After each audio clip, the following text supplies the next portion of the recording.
today to show you some basic pencil techniques, so just basic shading from light to dark and adding a range of tones. These are my examples here, so you see that I've added nice sharp lines, nice even tone, and I've tried to get light as well as dark areas into my work. First of all, I'm going to complete a tonal scale, so I'm just going to use a HB pencil, but to add a really good range of tone, you might want to use a 2B and 4B pencil, and I will be using those later on in my test piece. So the tonal scale I've prepared already, so I've got light to dark, and I'm going to start at the dark end and then go to light, and then I'll show you the blending. So first of all, you're just shading in one direction, so you're putting on a light layer of pencil first. You don't want to see any white gaps, so nice and neat and even. And to make that darker, you just press harder, go on what you've already shaded before. If you want to put more pressure on the pencil, angle it upwards to get that darker tone. So I think that's my darkest tone with this pencil. And then you work through the rest, just getting lighter. So less pressure means a lighter tone. And also using the edge of the pencil is easier for a lighter tone as well.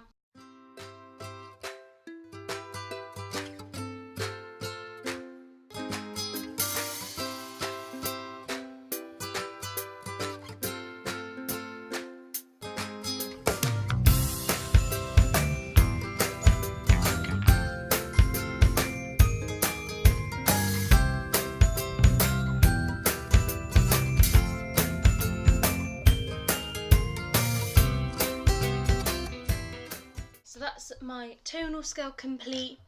If you just see the difference between that HB pencil and then I've just got a 2B pencil, I'm just going to show you kind of the difference. So I'm pressing with the same amount of pressure, but look at how much darker you can go first try.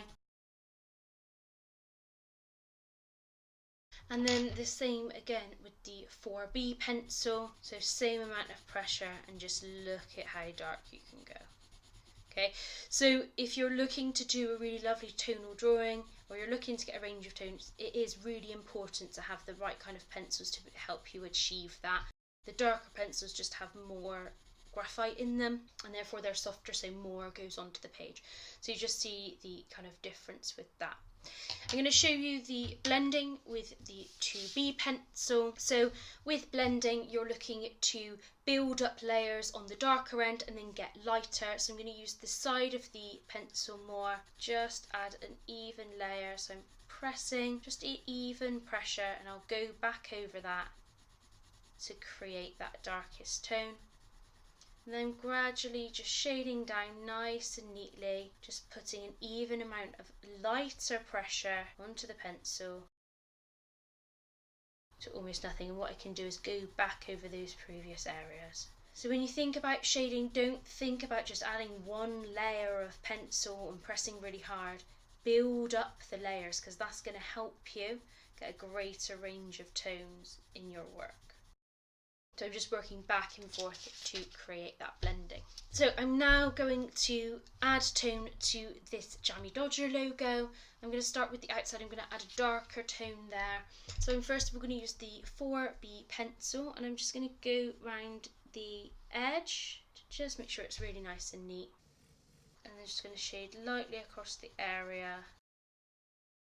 So I'm pressing a little bit harder at the edges and then blending it in. Now, with a 4B pencil or a darker pencil, you might well find that you get some kind of more gaps in the shading, just the texture of the paper. If you do get that, you can go over it to blend it in, and I'll show you that in a second. What you will notice sometimes when you are blending is just going back and forth like this isn't as helpful. So sometimes you will need to use little circles to blend, which is what I'm going to do now. So I've got a HB pencil, and I'm just going to go in little circles really softly with the pressure. And that way I'm blending the pencil together, making it nice and even. So that's that first section, and I'm going to move on to the letters again, go around the outside first of all, then I'm going to blend darker to the edge.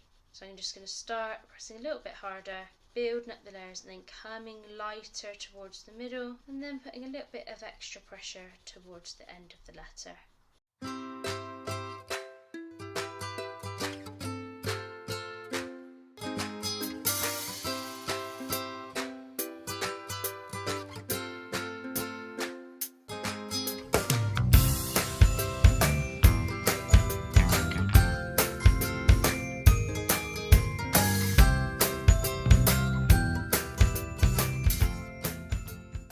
You might then just add an even tone towards the background. So if you're trying to do a larger area, you can use the side of the pencil a bit more.